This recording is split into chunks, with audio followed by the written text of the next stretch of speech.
حضور اکرم صلی اللہ علیہ وسلم دعا کیا کرتے تھے، اللہم حاسبنی حسابا یسیرا. بہت مختصر سی آسان سی دعا ہے اور آسان حساب کے لیے دعا ہے. سارے احباب یاد کر لیں، اللہم حاسبنی حسابا یسیرا، اے اللہ مجھ سے آسان حساب لینا. یہی آسان حساب جس کا اللہ نے سورہ انشقاق میں ذکر کیا، فاما من اوتی کتابہ بیمینہ فسوف یحاسب حسابا یسیرا، اس سے آسان حساب لیا جائے گا. وینقلب الی اہلہ مسرورا، اور آج اپنے گھر والوں کی طرف لوٹے گا خوش خوش شادہ اور فرحہ، چہرے سے خوشی ٹپک رہی ہے، مسکراہٹیں بکھر رہی ہے، خوش خوش آ رہا ہے. ہاں اقرؤوا کتابیہ، لو دیکھو میرا اعمال نامہ پڑھو، میرے اللہ نے میرے لیے معافی کا اعلان کر دیا ہے. لے کر آئے گا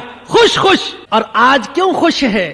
اس لیے کہ دنیا میں فکر مند تھا. اللہ اکبر، دنیا میں فکر مند تھا. اللہ نے کہا تو دنیا میں فکر مند تھا، آج میں نے تجھے بے فکر کر دیا، آج تجھے کوئی فکر نہیں. جیسا کہ دوسری جگہ اللہ نے ایسے ہی اپنے مخصوص بندوں کے بارے میں فرمایا، وہ کہیں گے انا کننا قبل فی اہلنا مشفقین، ہم دنیا میں جب اپنے گھر والوں میں تھے تو بڑے ڈرا کرتے تھے کہ بڑا مشکل دن ہے اور بڑی ذات ہے، اگر اس نے حساب لے لیا تو کیا بنے گا، ڈرا کرتے تھے.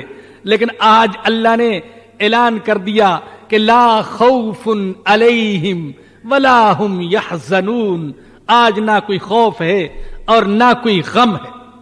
حضرت ابن زید رحمہ اللہ ایک بزرگ ہیں، وہ فرماتے ہیں اللہ نے جنت والوں کے بارے میں جو صفات بیان کی ہیں وہ یہ کہ وہ اللہ سے ڈرنے والے ہیں، وہ غم میں رہتے ہیں، وہ اللہ کے سامنے روتے ہیں، سجدم و بکیہ، گر جاتے ہیں سجدے میں روتے ہوئے. دنیا میں تو اللہ نے ان کا یہ حال بیان کیا، خوف، غم، رونا دونا، گریا و زاری، آہو بکا. لیکن آخرت میں اللہ پاک ان کے غم کو خوشی سے بدل دے گا، ان کے آنسوؤں کو مسکراہٹوں سے بدل دے گا اور ان کے خوف کو امن سے بدل دے گا.